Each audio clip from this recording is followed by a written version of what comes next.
विद्यार्थी मित्र हो नमस्कार. व्हेनेटोर करिअरच्या ऑनलाईन प्लॅटफॉर्मवर मी प्राध्यापक सचिन सत्रे आपलं स्वागत करतो. या प्लॅटफॉर्म तर्फे पोलीस भरतीसाठी आपण मोफत मार्गदर्शन वर्ग राबवत आहोत. या अंतर्गत मी तुमच्यासाठी घेऊन आलेलो आहे मराठी व्याकरण हा विषय. या मराठी व्याकरण या विषयातील पहिल्या प्रकरणाला आपण आजपासून सुरुवात करणार आहोत. वेळ आपल्याला घालवायचा नाहीच, त्यामुळे लगेच मी सुरुवात करतोय पहिल्या जे प्रकरण आहे त्याला. तर पहिलं जे प्रकरणाचं नाव आहे ते आहे भाषा, लिपी आणि व्याकरण. बघा, भाषा, लिपी आणि व्याकरण असं पहिल्या प्रकरणाचं जरी नाव असलं तरी आजचा जो आपला टॉपिक आहे तो आहे भाषा. आजचा जो आपण मुद्दा शिकणार आहे तो कोणता? भाषा. तर बघा, भाषा ह्या कन्सेप्टवर आपल्या पोलीस भरतीला जे जे प्रश्न येतात त्या प्रश्नांच्या अनुषंगाने आपण आज माहिती घेणार आहोत. तर बघा, तुम्हाला सांगतो, भाषा हा जो शब्द आहे तो आपल्या मराठीमध्ये आलेला आहे संस्कृत मधून. मराठीत आलेला आहे संस्कृत मधून. तर संस्कृत मधला एक धातू आहे संस्कृत मधील भाष नावाच्या धातूपासून. बघा, भाषा हा शब्द कसा आलाय मराठीत? संस्कृत मधील भाष या धातूपासून आलेला आहे. आणि संस्कृत मध्ये भाष या धातूचा अर्थ काय आहे? भाष या धातूचा अर्थ काय आहे तर बोलणे. भाष या धातूचा अर्थ काय आहे? बोलणे. संस्कृत मधल्या भाष या धातूपासून मराठीत भाषा हा शब्द आलेला आहे. आणि संस्कृत मधल्या भाष या धातूचा अर्थ आहे बोलणे. आणि मराठीमध्ये भाषा म्हणजे काय असा पण तुमच्या परीक्षेला प्रश्न येत असतो. प्रश्न तुम्हाला येत असतात कसे की भाष या संस्कृत मधल्या धातूचा अर्थ काय, तर तो आहे बोलणे. दुसरा प्रश्न येत असतो भाषेमध्ये कशाचा समावेश होतो, तर भाषेमध्ये दोन गोष्टींचा समावेश होतो. ते आपल्याला माहित असणं गरजेचं आहे. भाषेमध्ये बोलणे आणि लिहिणे यांचा समावेश होतो. बघा, याच्यामध्ये थोडक्यात फरक आहे, तुम्हाला फसवलं जाऊ शकतो की संस्कृत मधल्या भाषा धातूचा अर्थ फक्त बोलणे असाच आहे, पण भाषेमध्ये बोलणे आणि लिहिणे यांचा समावेश होतो. त्यामुळे बऱ्याच वेळा भाषेचं समीकरण पण तुमच्या एक्झामला विचारलं जातं. भाषेचं समीकरण काय आहे की भाषा बरोबर, बघा, भाषा बरोबर भाषण अधिक लेखन. भाषा बरोबर भाषण अधिक लेखन. बघा, भाषेविषयी आपण महत्वाचे मुद्दे बघतोय. भाषा हा शब्द संस्कृत मधल्या भाष या धातूपासून मराठीत आलेला आहे. संस्कृत मधल्या भाष या धातूचा अर्थ आहे बोलणे. आणि भाषेमध्ये बोलणे आणि लिहिणे या दोन गोष्टींचा समावेश होतो. तर बघा, आणि भाषेचं समीकरण काय? भाषण अधिक लेखन. भाषण म्हणजेच बोलणे, लेखन म्हणजे लिहिणे. तर बघा, आता याच्यावर प्रश्न कसा येतो? एक्झामला प्रश्न याच्या आधी याच्यावर कसे आले आहेत तर भाषेमध्ये खालीलपैकी कोणत्या बाबींचा समावेश होतो असा प्रश्न आलेला आहे.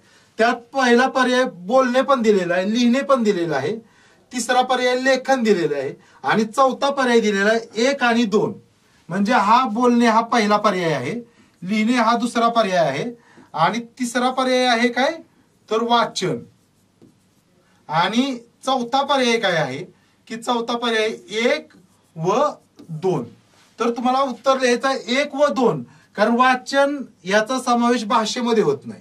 वाचन याचा समावेश, वाचन ही एक क्रिया आहे, तिचा समावेश भाषेमध्ये होत नाही. भाषेमध्ये बोलणे आणि लिहिणे यांचा समावेश होतो. तेच तुम्हाला लक्षात ठेवायचं आहे. तर बघा, आता आपण भाषा बघितली. भाषेविषयी थोडक्यात आपण माहिती ओळख करून घेतली. आता आपल्याला बघायची आहे भाषेची व्याख्या. भाषेच्या दोनच व्याख्या तुम्हाला लक्षात ठेवायच्या आहेत. भाषेच्या दोनच व्याख्या तुम्हाला परीक्षेच्या दृष्टीने महत्वाच्या आहेत. त्यामधली पहिली व्याख्या भाषेची की भाषा म्हणजे काय तर आपल्या मनातील विचार, भावना, कल्पना आणि अनुभव व्यक्त करण्याचे साधन. भाषा म्हणजे काय तर विचार, भावना, कल्पना व अनुभव. बघा, भाषा म्हणजे काय तर आपल्या मनातील विचार, भावना, कल्पना व अनुभव व्यक्त करण्याचे साधन.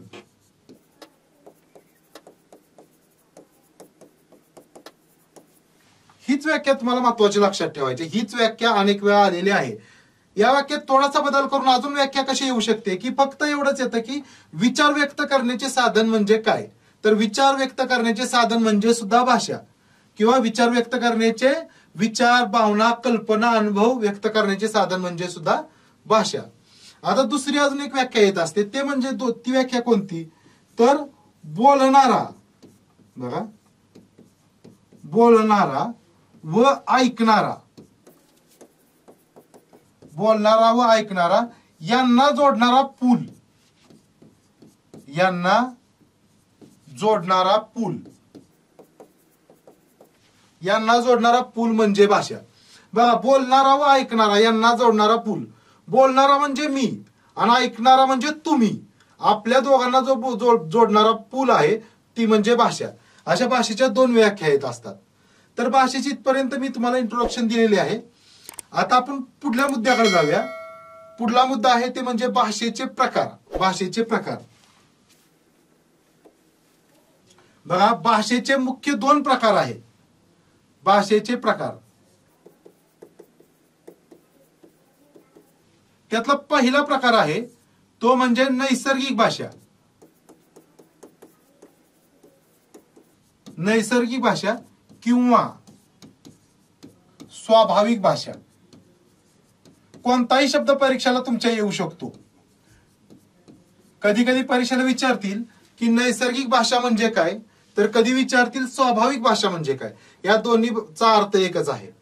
आता आधी मी तुम्हाला सोप्या भाषेत सांगतो. नैसर्गिक भाषा म्हणजे काय, तर आपला चेहरा, आवाज आणि इतर हावभावांद्वारे व्यक्त होणारी भाषा म्हणजे काय, नैसर्गिक भाषा किंवा स्वाभाविक भाषा. बघा, चेहरा, आवाज व इतर हावभावांनी व्यक्त होणारी भाषा. तर बघा, नैसर्गिक भाषा म्हणजे काय, चेहरा, आवाज व इतर हावभावांनी व्यक्त होणारी भाषा म्हणजे नैसर्गिक भाषा म्हणजे स्वाभाविक भाषा.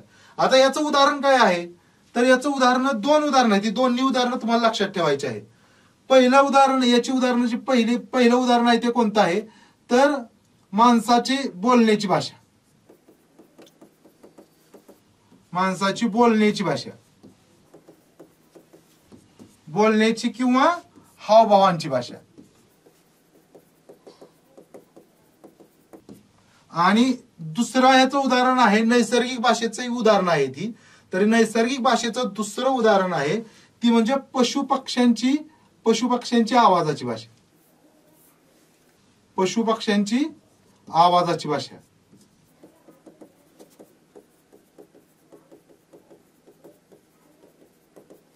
बघा, पशुपक्ष्यांच्या आवाजाचा भाषेत सुद्धा नैसर्गिक भाषेत रूपांतर होतो. ऍक्च्युअली नैसर्गिक भाषा या शब्दावरून आपल्याला समजलं पाहिजे की मानव निसर्गात विकसित होत असताना, मानव निसर्गामध्ये उत्क्रांत होत असताना ही भाषा विकसित झाली आहे, नैसर्गिक भाषा. तर नैसर्गिक भाषा म्हणजे तुम्हाला सांगितलं की चेहरा, आवाज व इतर हावभावांनी व्यक्त होणारी भाषा. त्याची दोन उदाहरणं आहेत, माणसांची बोलण्याची भाषा किंवा हावभावांची भाषा, पशुपक्ष्यांची आवाजाची भाषा ही त्याची उदाहरणं आहेत. आणि भाषेचा जो दुसरा प्रकार आहे तो म्हणजे कृत्रिम भाषा किंवा त्यालाच आपण म्हणतो सांकेतिक भाषा. कृत्रिम भाषा किंवा सांकेतिक भाषा. बघा, आता कृत्रिम भाषा या शब्दावरून आपल्याला समजलं पाहिजे. कृत्रिम या शब्दाचा अर्थ आहे मानव निर्मित, मानवाने निर्माण केलेली, नंतर निर्माण केलेली अशी भाषा, ती कृत्रिम भाषा किंवा सांकेतिक भाषा. तर या भाषेची व्याख्या काय आहे की आपले ध्वनी, आपल्या तोंडातून बाहेर पडणारे ध्वनी किंवा आवाजाच्या खुणांना संकेताद्वारे व्यक्त करणारी ही भाषा असते. आपल्या तोंडातून बाहेर पडणारे ध्वनी किंवा आवाज यांना संकेताद्वारे व्यक्त करणारी ही भाषा असते सांकेतिक भाषा. म्हणजे आवाजाच्या किंवा ध्वनीच्या सांकेतिक खुणांद्वारे ही भाषा व्यक्त होते. आणि याचं उदाहरण जे आहे, याचं उदाहरण म्हणजे लेखन. तुम्हाला एवढंच येतं की कृत्रिम भाषेचं उदाहरण काय, तर त्याचं उदाहरण आहे फक्त लेखन. लेखन म्हणजे लेखनामध्ये अजून दुसरे पण प्रकार येतात. संगणकावर केलेलं लेखन असतं किंवा टंक लेखन असेल किंवा इतर प्रकारे केलेलं लेखन हे लेखनाचा समावेश कशात होतो? कृत्रिम भाषेमध्ये होतो. तर बघा, भाषेचे हे मुख्य प्रकार आहेत दोन. याच्यावर तुमच्या एक्झामला प्रश्न येत असतात. आता अजूनही इतर काही प्रकार आहेत ते आपल्याला बघायचे आहेत भाषेचे, तर त्याच्यावर प्रश्न येत असतो. तर अजून प्रकार म्हणजे कोणता? पहिला प्रकार आहे बोली भाषा. हे आपल्याला कन्सेप्ट माहित असणं गरजेचं आहे. बघा, बोली भाषा म्हणजे काय? तर बोली भाषा म्हणजे आपल्या प्रदेशात बोलली जाणारी लवचिक आणि परिवर्तनशील भाषा. लवचिक आणि परिवर्तनशील भाषा. लवचिक व परिवर्तनशील भाषा. बघा, आपण लहानपणापासून एक मराठी भाषेविषयी वाक्य ऐकत आलेलो आहोत की भाषा ही 12 कोसावर बदलते. भाषा ही 12 कोसावर बदलते. तर भाषा जी 12 कोसावर बदलणारी भाषा आहे का, ती ही भाषा आहे बोली भाषा. बोली भाषा हीच 12 कोसावर बदलत असते, कारण ती लवचिक असते. लवचिक म्हणजे अजून दुसरं एक वाक्य आपण असं ऐकतो की ही वळवेल तशी वळते आणि पळवेल तशी पळते. ती कोणती भाषा? ही बोली भाषाच असते. बोली भाषाच असते. आता समजा सरकारने एखादा कायदा केला, तर कायदा करण्यासाठी सुद्धा मराठी भाषेचा वापर केला जातो. पण त्या मराठी भाषेतले जे शब्द आहेत त्यांचा जर अर्थ पुण्यामधल्या लोकांचा वेगळा निघत असेल आणि मुंबईमधल्या लोकांचा अर्थ वेगळा निघत असेल, तर तो कायदा संपूर्ण महाराष्ट्रासाठी लागू करता येईल का? कधीच करता येणार नाही. कशामुळं? तर अशा कायद्यांमधली भाषा ही परिवर्तनशील असून चालणार नाही. अशी भाषा लवचिक असून चालणार नाही. ती भाषा कशी पाहिजे? स्थिर पाहिजे. त्यासाठी वेगळी एक भाषा तयार केली जाते. त्या भाषेला म्हणतात प्रमाण भाषा. बघा, प्रमाण भाषा म्हणजे काय? या बोली भाषेच्या थोडा विरुद्धार्थी आपण घेतला पाहिजे प्रमाण भाषेचा.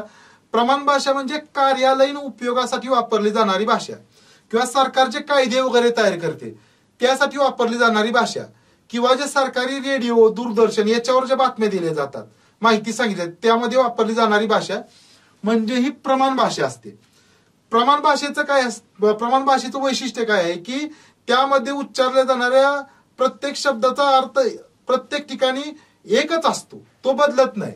बोली भाषेत एकाच शब्दाचे अर्थ वेगवेगळे होऊ शकतात, वेगवेगळ्या पद्धतीने वेगवेगळे होऊ शकतात.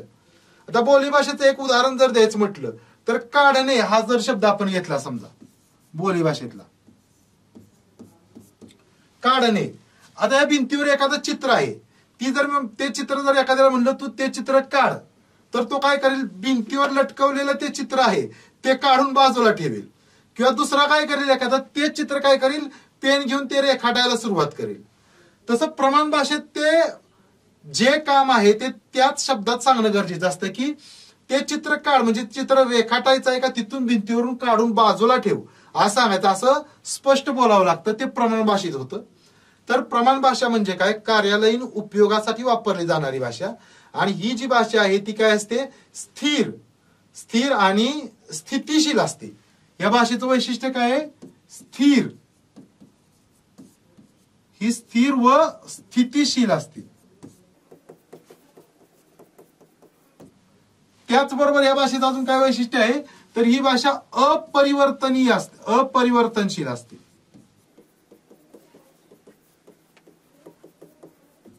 अपरिवर्तनशील म्हणजे महाराष्ट्रामध्ये असे अजून कायदे आहेत की जे 1960 ला किंवा 1965 ला वगैरे केलेले आहेत.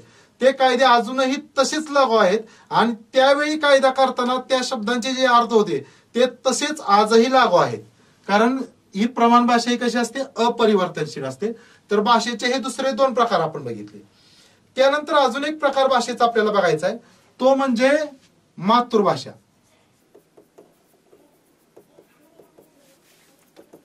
तर बघा, मातृभाषा म्हणजे काय? अनेकांना वाटतं की मातृभाषा म्हणजे आपल्या आईने शिकवलेली भाषा किंवा आपली आई बोलते ती भाषा.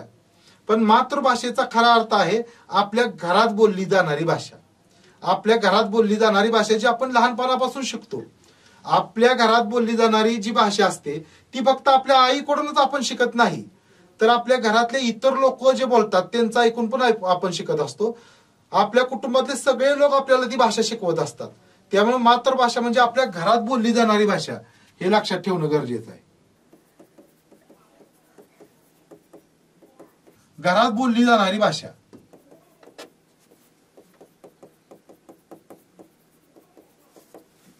त्यानंतरचा भाषेचा जो प्रकार आहे तो म्हणजे राजभाषा.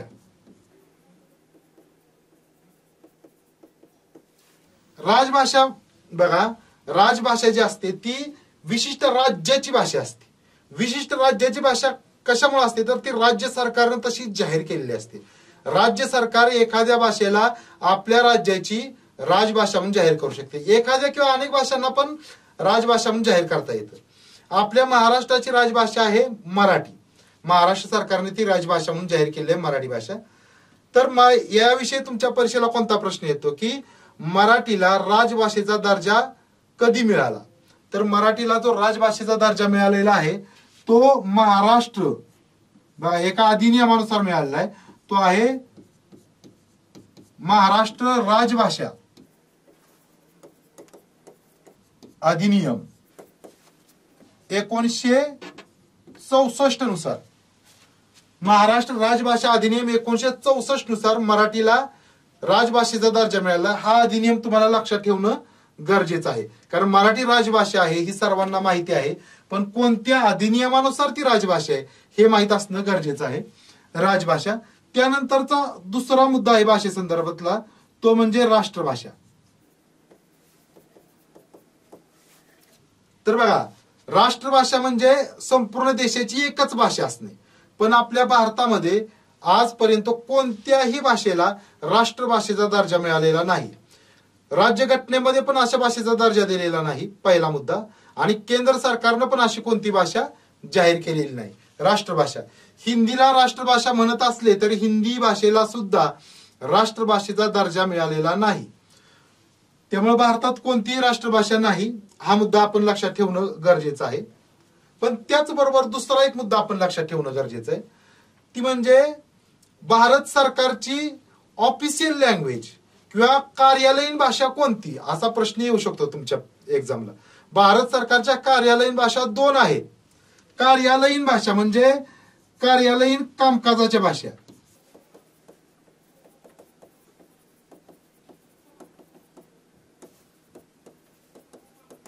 बघा, भारत सरकारच्या कार्यालयीन कामकाजाच्या भाषा 2 आहेत. एक आहे ती म्हणजे हिंदी आणि दुसरी आहे इंग्लिश. तर बघा, भारत सरकारच्या कार्यालयीन कामकाजाच्या ह्या 2 भाषा ठरवलेल्या आहेत, पण राष्ट्रभाषा असा कोणत्याही भाषेला दर्जा दिलेला नाही. त्यानंतर अजून एक मुद्दा मला सांगायचा आहे, तो म्हणजे भारताच्या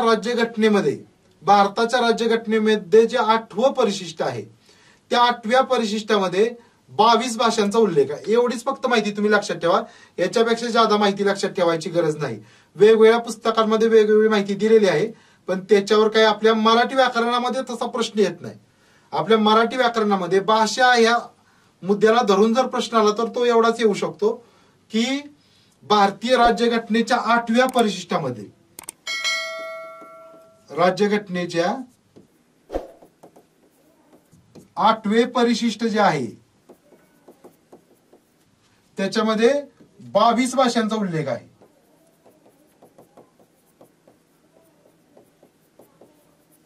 बावीस भाषांचा उल्लेख आहे, एवढं आपण लक्षात ठेवणं गरजेचं आहे.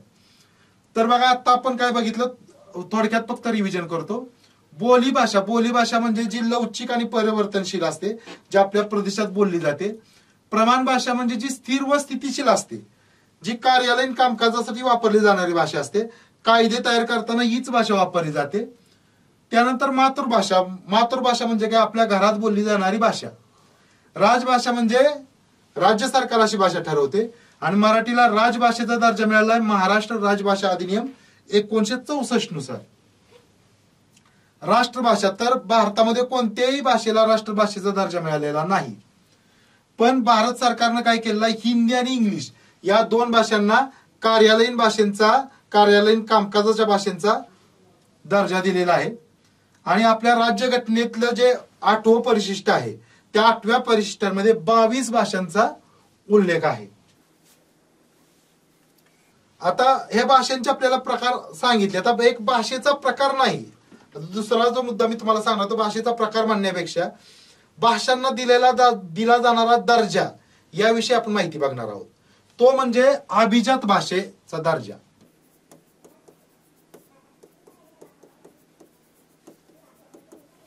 तर अभिजात भाषेचा दर्जा हा काही भाषांना दिला जातो आपल्या भारतामध्ये, भारत सरकारतर्फे तो दिला जातो. आणि असा दर्जा मिळालेल्या भाषेसाठी काय केलं जातं, अनेक अभ्यासाची केंद्र त्या राज्यामध्ये निर्माण केली जातात.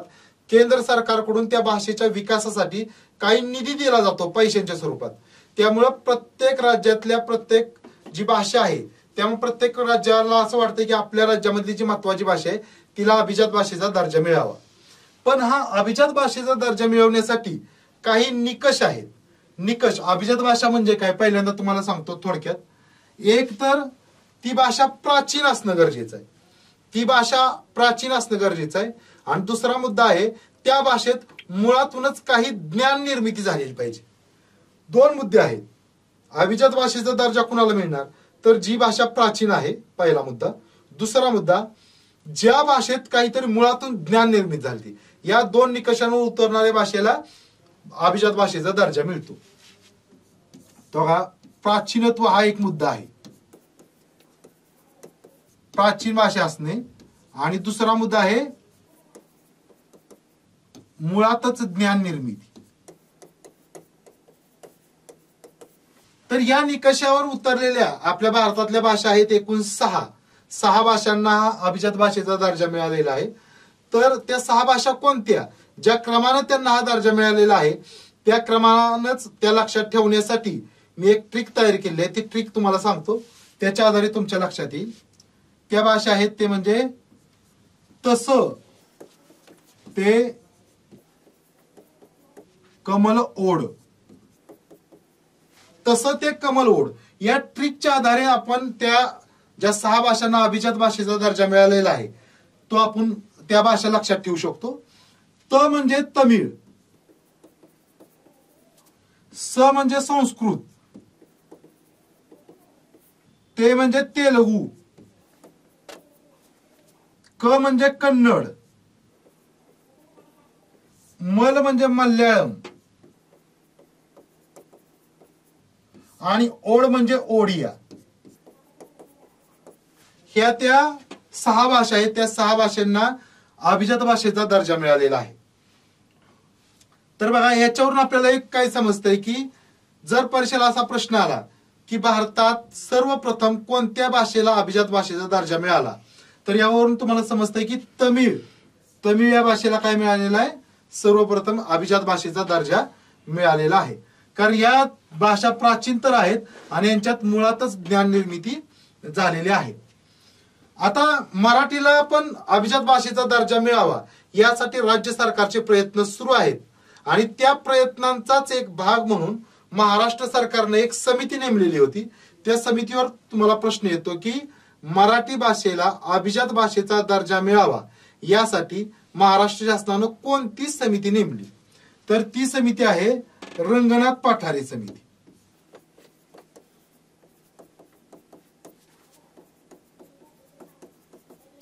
ही रंगनाथ पाठारे समिती कशासाठी आहे, मराठीला अभिजात दर्जा मिळावा म्हणून.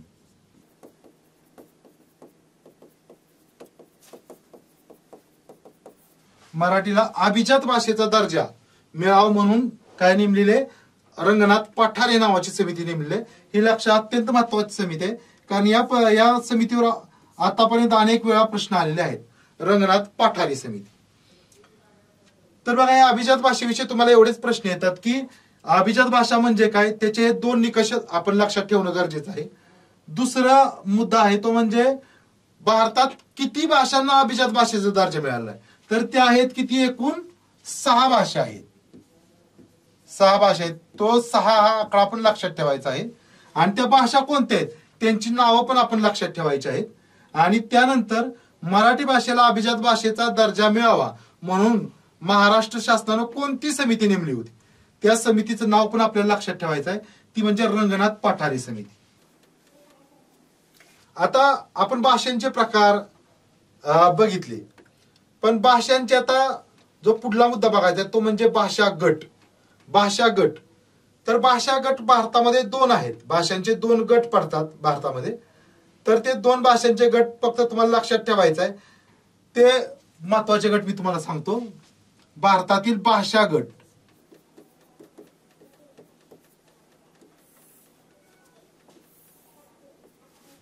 बघा भारतातील भाषा गट, त्यातला पहिला गट आहे तो म्हणजे इंडो आर्यन.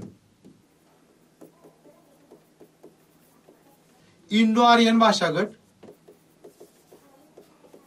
आणि दुसरा आहे इंडो द्राविडियन.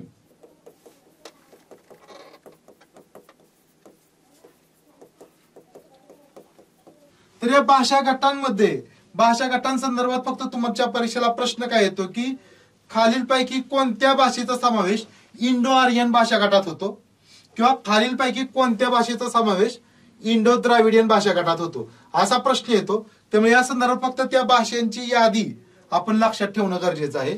तर इंडो आर्यन भाषा गटामध्ये येते त्यातली पहिली भाषा आहे संस्कृत, त्यानंतर मराठी, हिंदी, बंगाली, गुजराती आणि पाली. तर बघा इंडो आर्यन भाषा गटात कोणत्या भाषांचा समावेश होतो? संस्कृत, मराठी, हिंदी, बंगाली, गुजराती आणि पाली. तर यामुळे तुमच्या हे लक्षात येईल की ह्या ज्या भाषा आहेत इंडो आर्यन गटामध्ये येणाऱ्या ज्या भाषा आहेत त्या शक्यतो उत्तरेकडील भाषा आहेत, उत्तर भारताकडे बोलल्या जाणाऱ्या भाषा आहेत. महाराष्ट्र तसं उत्तर भारतात येत नाही आणि दक्षिण भारतातही येत नाही, तो उत्तर भारत आणि दक्षिण भारत यांना जोडणार आहे. पण मराठी भाषा ही कुठे येते? इंडो आर्यन भाषा गटातच येते. तर या उत्तरेकडे बोलणाऱ्या भाषा आहेत जे इंडो आर्यन गटात येतात. तर इंडो द्राविडियन भाषा गटात येणाऱ्या सगळ्या भाषा या दक्षिणेकडे बोलल्या जाणाऱ्या भाषा आहेत. दक्षिणेकडे बोलल्या जाणाऱ्या भाषा त्यामध्ये कोणकोणती येते? तमिळ,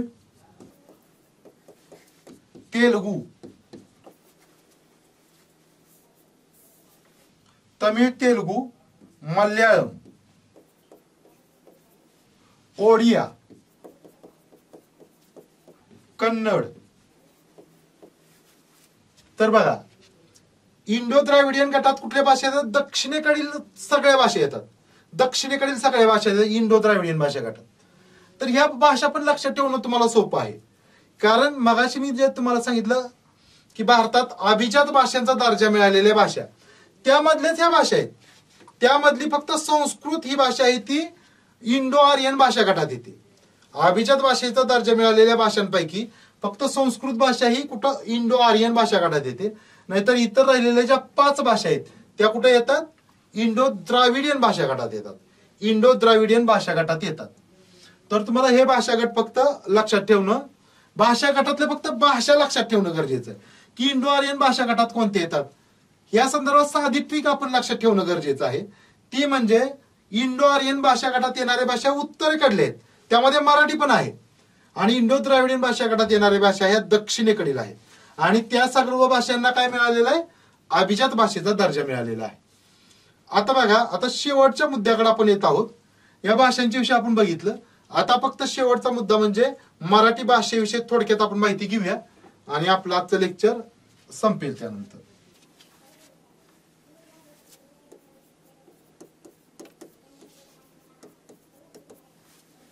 तर बघा मराठी ही जी भाषा आहे ती संस्कृत आणि प्राकृत या भाषांपासून तयार झालेली आहे.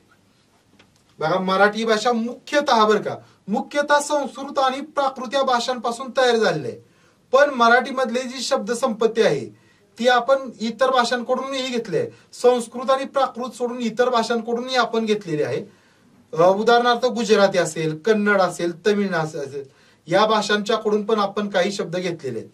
तर मराठी भाषा ही मुख्यतः, बघा शब्द महत्वाचा आहे, मुख्यतः संस्कृत व प्राकृत यांच्यापासून तयार झालेले आहे. पण मराठी भाषेमध्ये जी शब्द संपत्ती ती संस्कृत आणि प्राकृत व्यतिरिक्त जे इतर भाषा आहेत आपल्या भारतातल्या, तमिळ असेल किंवा तेलुगू असेल, कन्नड असेल, ओडिया असेल, गुजराती असेल, या भाषांच्याकडून पण आपण काही शब्द घेतलेले आहेत. एवढंच नाही तर आपण काही परदेशी भाषांच्याकडून पण शब्द घेतलेले आहेत.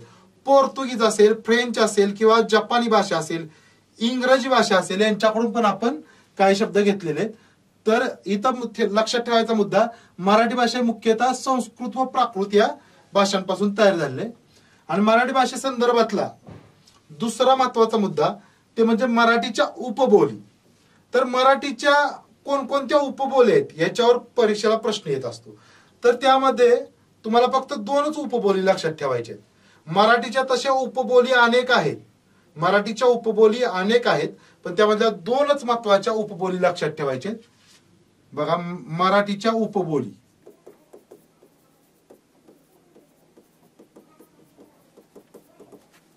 त्यामधली पहिली आहे वऱ्हाडी बोली.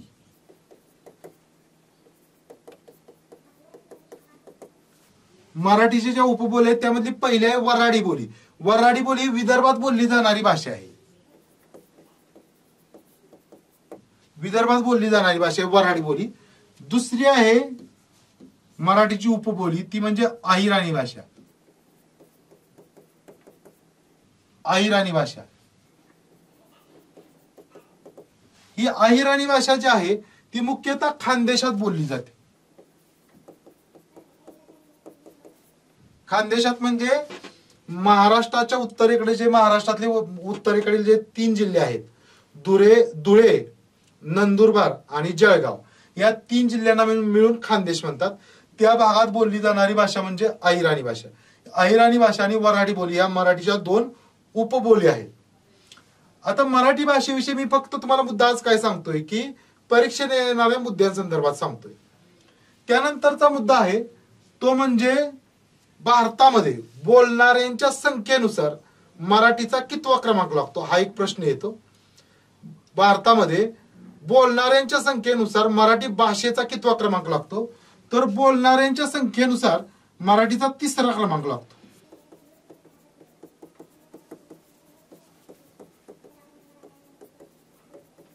संख्येनुसार भारतात मराठीचा कितवा लागतो, 3रा क्रमांक लागतो. आणि जगात लागतो 10वा क्रमांक. तर बघा, बोलणाऱ्यांच्या संख्येनुसार मराठीचा भारतात लागतो 3रा क्रमांक. 3रा क्रमांक म्हणजे बोलणाऱ्यांच्या संख्येनुसार भारतात पहिला क्रमांक लागतो हिंदी भाषेचा, 2रा क्रमांक लागतो बंगाली भाषेचा आणि 3रा आहे आपल्या मराठीचा. आणि जगात बोलणाऱ्यांच्या संख्येनुसार मराठीचा कितवा क्रमांक लागतो, 10वा क्रमांक लागतो. तर अशा पद्धतीनं पहिला जो मुद्दा आहे, पहिलं जे प्रकरण आहे त्यामधला जो पहिला मुद्दा आहे भाषा, याविषयी आपण महत्वाची माहिती घेतलेली आहे. आणि या लेक्चर विषयी जर तुमच्या मनात अजून काही शंका असतील तर तुम्ही त्या कमेंट बॉक्समध्ये लिहून सांगू शकता. त्याच्यावर आपण पुढे त्याची तुमची उत्तरे देण्याचा प्रयत्न करूया, तुमच्या शंकांचं निरसन केलं जाईल.